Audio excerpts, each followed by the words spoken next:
Hello friends, welcome to Designing and Fabrication. আজি আমি discuss কৰিম আমাৰ নিউ ইম্পৰ্টেণ্ট পইণ্ট সিৰিজৰ second part specially preparation for OIL exam.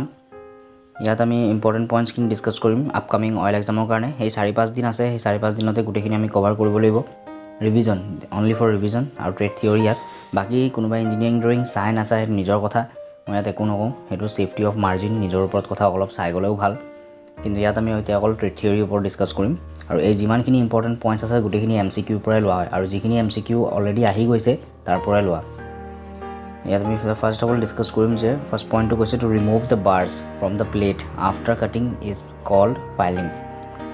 এতিয়া যেতিয়া কাটাৰ হোৱাৰ পিছত কিছুমান মানে সেই কাটিং পৰ্চনটোত যেতিয়া আমি মেটেলটো কাট কৰোঁ এনেকৈ ড্ৰেগ লাইন্স ফৰ্ম হয়। সেই ড্ৰেগ লাইন্সৰ এই ওপৰৰ পৰ্টত আৰু এই তলৰ পৰ্চনত কিছুমান মানে মেটেৰিয়েলছ লাগি থাকে, যিখিনি আমি ৰিমুভ কৰিব লাগে সেইখিনি বাৰ্ছ বুলি কয়। সেইখিনি ৰিমুভ কৰিবলৈ আমি ফাইলিং ইউজ কৰোঁ। ৱায়াৰ ব্ৰাছ ইউজ কৰে, ওপৰৰ পাতল যিখিনি আছে সেইখিনি যাবলৈ, কিন্তু যিখিনি একদম লাগি থাকে সেইখিনি ৱায়াৰ ব্ৰাছত নাযায়, তো সেইখিনিত আমি ফাইলিং কৰিব লাগে। ইয়াৰ পাছত নেক্সট পইণ্টটো কৈছে unwanted materials remove from the file teeth by the process of pinning. ইয়াত পিনিং বুলি কৈছে সেই যিখিনি মানে ফাইলিং কৰাৰ পাছত এই ফাইলটো যে আছে এই ফাইলটোৰ টিথবিলাকত সোমাই থাকে, ইয়াৰবিলাক টিথ আছে, এই টিথখিনিৰ ভিতৰত যে যিখিনি মেটেৰিয়েলছ সোমাই থাকে সেইখিনি ৰিমুভ কৰিবলৈ যিটো প্ৰচেছ আছে সেইটো কোৱা হয় পিনিং। লাইট হেমাৰিং যিটো ডিষ্টৰ্শ্যন কণ্ট্ৰল সেইটো পিনিং বুলিয়ে কয়। উচ্চাৰণটো একেই, প্ৰনাউন্সিয়েশ্যন ছেইম, বাট মানে দুয়োটাৰে বেলেগ অৰ্থ। নেক্সট কৈছে tool use to handle the hot jobs is called tongs. টংছৰ দ্বাৰা আমি হট জব হেণ্ডেল কৰোঁ। The part of the hammer is fits into the handle for its rigidity it's called wedge. ৱেডজটো বুলি কয় য'ত আমাৰ হেণ্ডেলটো লগোৱা থাকে, মানে একচুৱেলি আই হোলত লগোৱা থাকে, কিন্তু এই আই হোলৰ পৰ্চনটো কয় এডজ বুলি কৈছে, মানে তাৰ ৱেডজটো ডিফাইন কৰে কিমান তাৰ ৱেডজ। আৰু এই যিটো হামাৰ হয় সেইটো ড্ৰপ ফৰ্জ ষ্টীলৰ হয়। মেটেৰিয়েল নামবিলাক মনত ৰাখিব লাগে, কি মেটেৰিয়েল হয়। ড্ৰপ ফৰ্জ ষ্টীল, কিছুমান হৈছে হাই কাৰ্বন ষ্টীল, চিজেলটো হাই কাৰ্বন ষ্টীলৰ।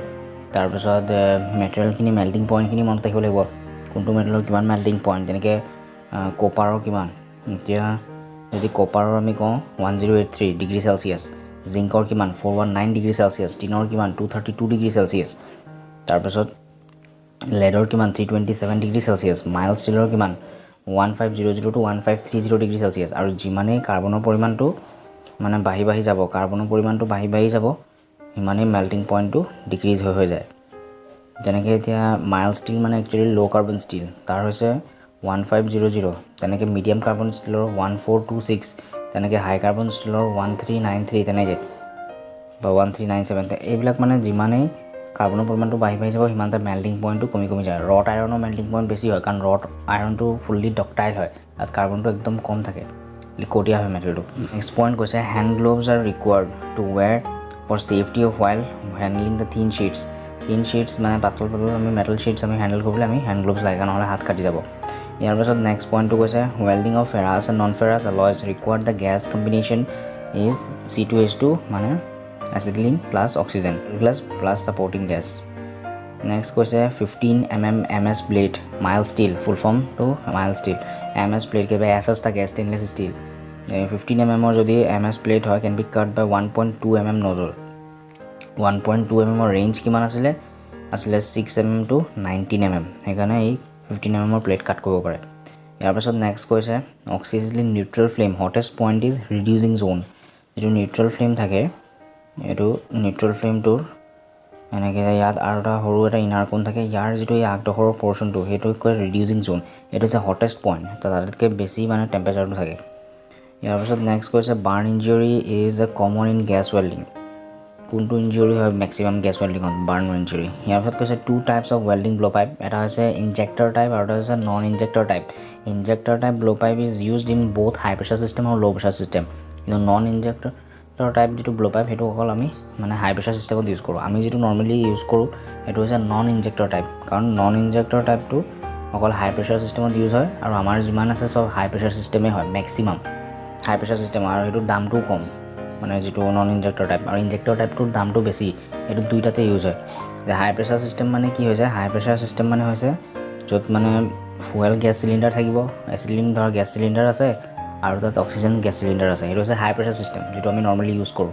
আৰু ল' প্ৰেছাৰ চিষ্টেমত কি হয় এচিটিলিন জেনেৰেটৰ থাকে আৰু অক্সিজেন চিলিণ্ডাৰ থাকে সেইটো কোৱা হয় ল' প্ৰেছাৰ চিষ্টেম অলৰেডি মানে চিলিণ্ডাৰত পিউৰিফাই কৰাই থাকে গেছটো সেইকাৰণে তাত আৰু এক্সট্ৰাকৈ ইনজেক্টৰ নালাগে নন ইনজেক্টৰ টাইপ ইউজ কৰোঁ কিন্তু যিটো এচিটিলিন গেছ জেনেৰেটৰৰ পৰাতো গেছটো ওলায় সেইটো পিউৰিফাই হৈ ওলায় বাট কিছুমান তাত মেটেৰিয়েল থাকি যাব পাৰে কাৰ্বন পৰিমাণ থাকি যায় সেইবোৰ কাৰণে সেইখিনি মানে ৰখাবৰ কাৰণে সেইখিনি কাৰণে প্ৰটেক্ট কৰিবলৈ আমি ইনজেক্টৰ ইউজ কৰোঁ সেইটো কাৰণে injector type blow' pipe use কৰা হয় সেইটো অলপ এক্সপেঞ্চিভ হয় ইয়াৰ পাছত নেক্সট কৈছে in manifold system similar cylinders are connected with each others by the pigtail connection সেইটো মই আগত অলৰেডি ডিছকাছ কৰিছোঁ মেনিফল্ড চিষ্টেম মানে ক'ত যদি ইয়াত এটা চিলিণ্ডাৰ আছে ইয়াত তেনেকৈ আৰু এটা চিলিণ্ডাৰ আছে চিমিলাৰ চিলিণ্ডাৰ এনেকুৱা নহয় যে অক্সিজেনৰ লগত এচিটিলিন কানেক্ট কৰি দিলে এচিটিলিনৰ কানেকশ্যনছটো বেলেগ অক্সিজেনৰ লগত অক্সিজেন চিলিণ্ডাৰে থাকিব এইটো মানে এটা মেনিফল্ড চিষ্টেম মানে কেলৈ ইউজ কৰে কিছুমান ডাঙৰ ইণ্ডাষ্ট্ৰীত মানে কেতিয়াবা চিলিণ্ডাৰ শেষ হোৱাৰ পাছত আৰু এটা মানে চিলিণ্ডাৰ লগোৱা মেলা কৰা সেইবিলাক বহুত সময় লাগে আৰু লোডিং আনলোডিং কৰি থাকিব লাগে সেইকাৰণে একেলগে কানেক্টেড থাকে কোনোবাই এটা খুলিলে শেষ হ'ল তাৰপিছত সেইটো বন্ধ কৰিলে নেক্সট আৰু এটা খুলিলে সেইটো ইউজ কৰিলে সেইটো শেষ হ'ল তাৰপৰা আৰু এটা ইউজ কৰিলে তেনেকৈ অট'মেটিক মানে অল আৰ কানেক্টেড উইথ ইচ আদাৰ এইটো পিকটেইল কানেকশ্যন দি কানেক্টেড থাকে তাৰপিছত কৈছে নেক্সটটো oxygen cylinders are connected by copper pipe the connected কৰা থাকে অক্সিজেন চিলিণ্ডাৰ মেনিফল্ড চিষ্টেমত আৰু acetylene cylinders are connected with এই ষ্টিল পাইপছ এচিটিলিন আমি কপাৰ পাইপছ দি কানেক্ট নকৰোঁ কাৰণ ইয়াত কৈছে যে copper and acetylene will react with ইচ আদাৰ দুইটা এইটোৰ লগত ৰিয়েক্ট কৰি পিনি কপাৰ এচিটিলাইট ফৰ্ম হৈ যায় আৰু কপাৰ এচিটিলাইট হৈছে এটা এক্সপ্ল'জিভ পাউডাৰ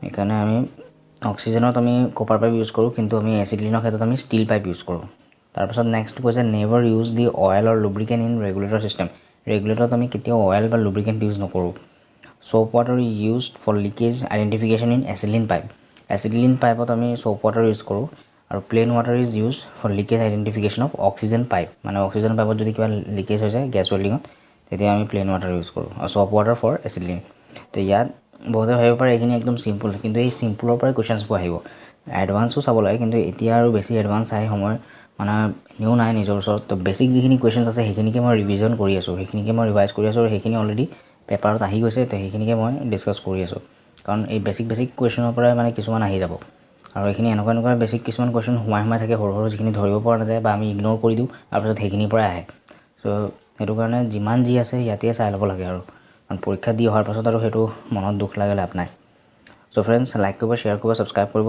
থেংকছ ফৰ ৱাচিং